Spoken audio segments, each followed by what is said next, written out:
girl Jasmine, aka Jazzy J, and I am back with another video. Today I'm gonna be doing the things that I wish I knew before labor. Now I'm gonna get real with y'all because a lot of people don't tell you a lot of these things. Well, they kind of do, but they kind of don't. They don't tell you to death.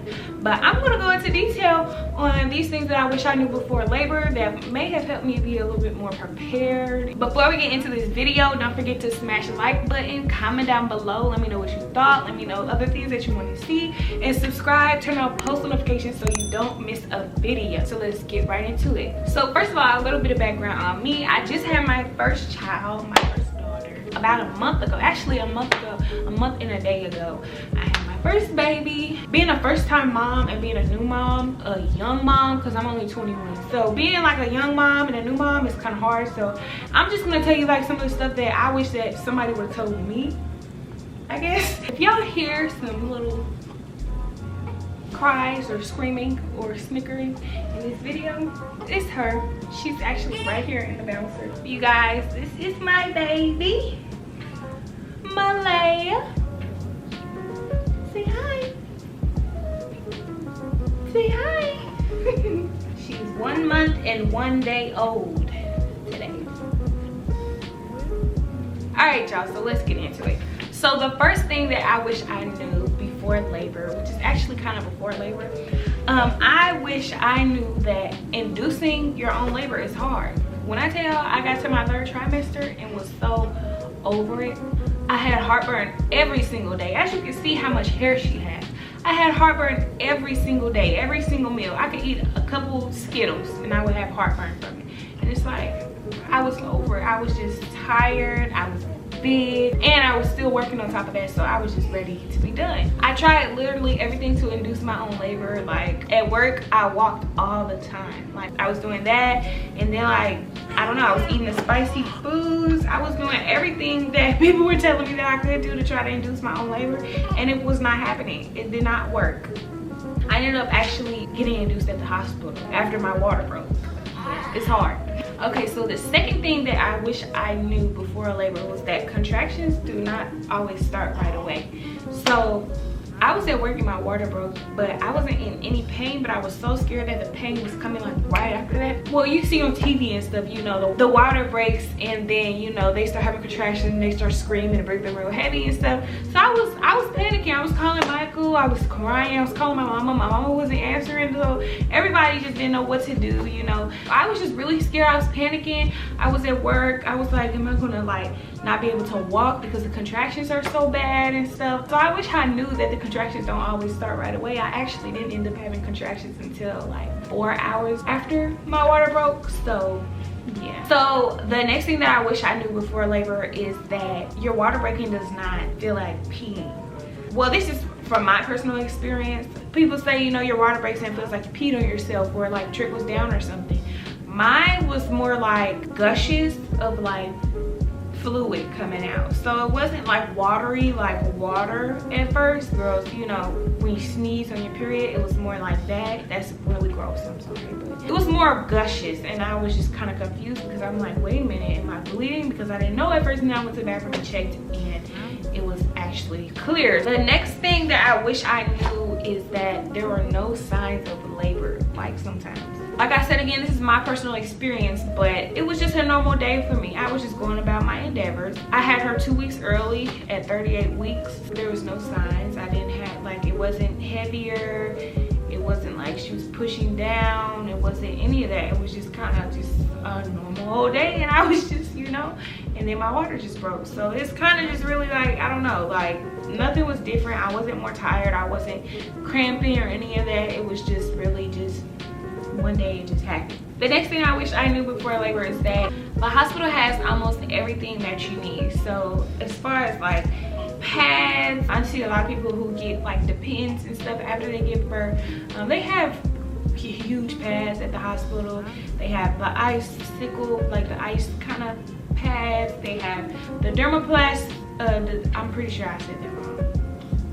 The numbing spray that you spray down there, and the, you know, the peri bottle. So they have pretty much everything, you know. They have baby clothes, covers and blankets, and all the stuff that you would really need they have. With COVID, they did have like kind of less stuff. I heard that they usually have kind of like body wash and, you know, toiletries, but they didn't really have that. The next thing I wish I knew is that you still feel stuff after the epidural. I'm not gonna lie to y'all, the epidural was a blessing. It was like the best thing ever to me. it did take the pain of the contractions away. When you get closer to the time when it's time for you to push and everything, not you feel the contractions, but you feel a lot of pressure like down in that area. To me, the pressure was worse like towards my butt. Like it felt like something was pushing on my butt. It's just really uncomfortable. It doesn't hurt per se, but it's really uncomfortable. So like you feel the contractions coming on, but it's like they're in your butt.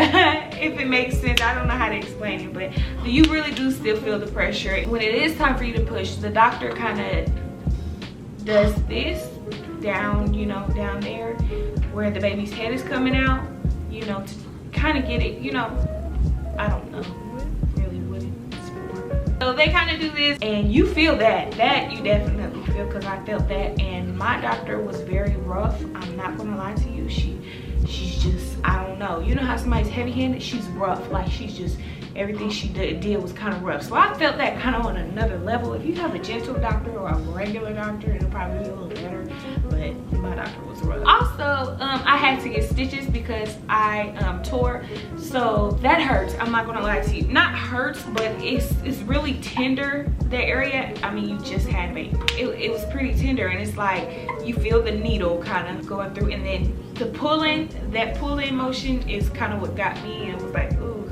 please be done. But then again, also my doctor was also rough. Another thing that I wish I knew was that the nurses empty your bladder after getting an epidural. It makes sense now, but that's something that you don't think about before, you know, labor. It's like, you know, you don't think about how am I gonna pee when my whole lower body is numb. But, you know, it's really, it's not painful, it's just very uncomfortable.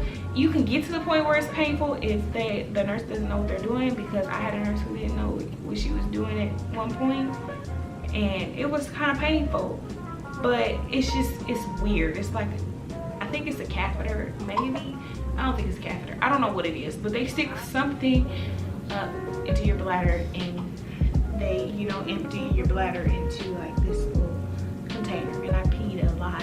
And to go with that, when it's closer to time for you to push and you're feeling that pressure, you know, on your, you know, butt, or when you're feeling that pressure like come really down, it makes you feel like you have to pee so bad. And I was telling the nurses, like, I have to pee, and she was like, no, your bladder is empty. It's just, you know, baby's just on your bladder, kind of weird. The next thing that I wish I knew is that pushing is hard. I'm not gonna lie to y'all, pushing is hard. Like, especially being like a first-time mom and like never doing it before. And you know, they kind of tell you in the hospital like how, but it's like you just really don't know until you do it. Pushing is hard. When I was in labor, I was screaming. I really wasn't feeling the pain, but it's just the pushing. I was trying to push so hard with everything in me, so it kind of forces you to just, you know.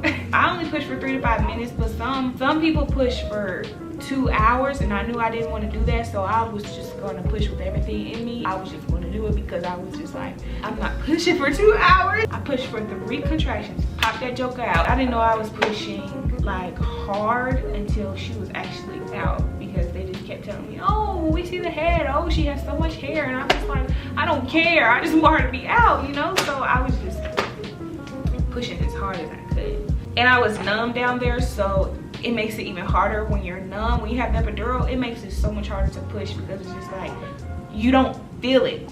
So it's like, am I pushing or am I not pushing? The last thing that I wish I knew before labor is that, this is more postpartum, but postpartum bleeding goes on and off. I am 4 weeks and 1 day postpartum, and my bleeding has went on and off several times. Like, coming home from the hospital, I was like, okay, I'm gonna be bleeding for all this time. So I was bleeding, you know, and it gradually got lighter and lighter, and then eventually it stopped. And I was like, okay, is it over with, you know? Am I done? I was just kind of like, okay, this is great. Okay, I'm done bleeding. Like, that was good. That wasn't too hard. But then, you know, maybe a few days later, or maybe like a week later, I started bleeding again. I was like, wait a minute, is there something wrong with me? Like, no, there's nothing wrong. It's normal for your bleeding to go on and off. And I didn't know that at first. That is all for this video. I hope you guys enjoyed it. I hope you got some information that, you know, you can use going into labor. You guys let me know what else you want to see. What other tips do you need, you know, with being a new mom and labor and everything like that. Just let me know in the comments down below. And I'll see you guys in the next video.